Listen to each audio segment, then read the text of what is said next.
as someone who's driven an electric car for 6 years, my biggest refrain has been that there isn't enough interest from the OEMs. The choices are so limited. I mean, last year we found more cars coming in, but in the premium segment, there really weren't enough electric options, and I'm glad you're doing something about it.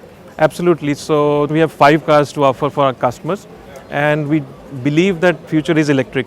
And you already know that globally we have made some decisions for the future, and we also want to tread that path and to bring all the latest what we have globally. We've also brought in these cars. 3 we launched 2 months back, and 2 we've launched very recently, which is as of yesterday. I've actually had the opportunity to drive the e-tron, and I thought it was a very capable car. I thought it was great fun to drive, and my belief in electric has been very strong ever since like I said, 6 years of driving electric today. Did you expect that the Indian customer would lap up electric cars the way they have?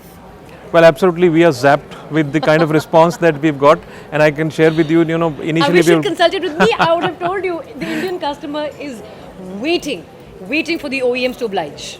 Absolutely. So we have this experience for last couple of months. We've already sold our first lot of cars, and we're waiting for the next one to arrive. We are speaking to all our customers. So one of my team members spoke to a customer very recently, and he told us that this car I've bought because of my son who is 9 years old, and he said almost forced me to buy this car. So this is future. I think all our next generation, the India average population in India is very young. Yes. And we have no doubt that the future is going to be electric, but yes, it will take some time, but we have to have patience and confidence, and that's what we are doing. I think a lot of people are anxious about charging infrastructure, and as somebody who's driven electric for so long, I can say with confidence that charging infrastructure cannot be the reason to not adopt electric. You're absolutely right. I mean, the experience that we have now from our customers, by and large, all the customers are charging at home. Exactly. The cars. The common questions of non-believers was, "Arey, charge kahan se hoga?" The problem is, they don't think like a normal electric owner would. I only charge at home, and even when you have a normal, let's say an ICE car, an internal combustion engine car, you don't just go fill fuel at any random fuel station. If you love your car, you will have your favorite 2-3 petrol stations, and you'll only plan there.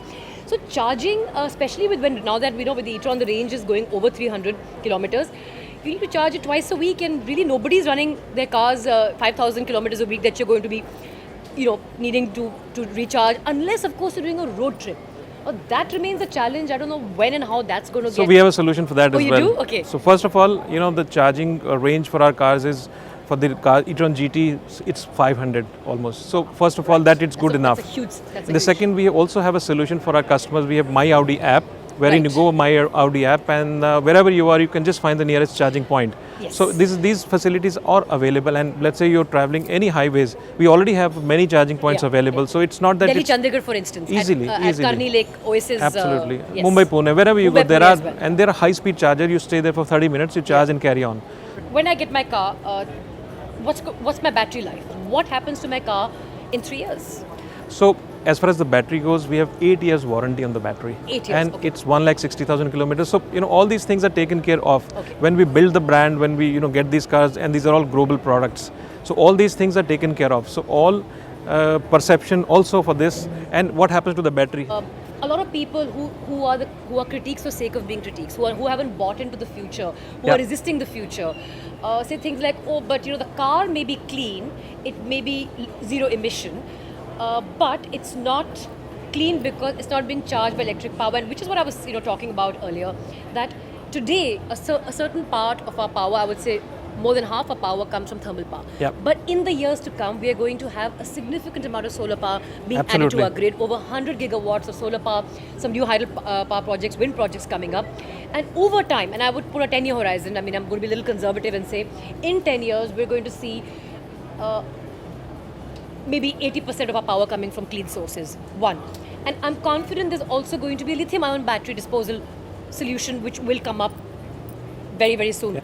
I want to leave my closing thoughts with the thought, and I'd love yours as well, is that as somebody who's been associated with fast cars, with cars, I've learned a few things. And what I've learned is the most efficient internal combustion engine, and those are the kinds that you find on Formula 1 tracks, are at 48% efficiency. Yep. Supercars. Electric cars start at 92% efficiency. So we're already more than almost close to Almost double. as efficient. No, these cars probably at 96%. Yeah. But entry level, first generation electric cars 5-6 years ago were already starting at 92%. I mean, can there be a greater case for electric mobility than that? What we are trying to do is we are kind of creating an infrastructure at our dealerships, at our customers' place, or our group dealerships that we are also using our opportunity where all the other brands we are putting charging points at their dealerships, at the group dealership.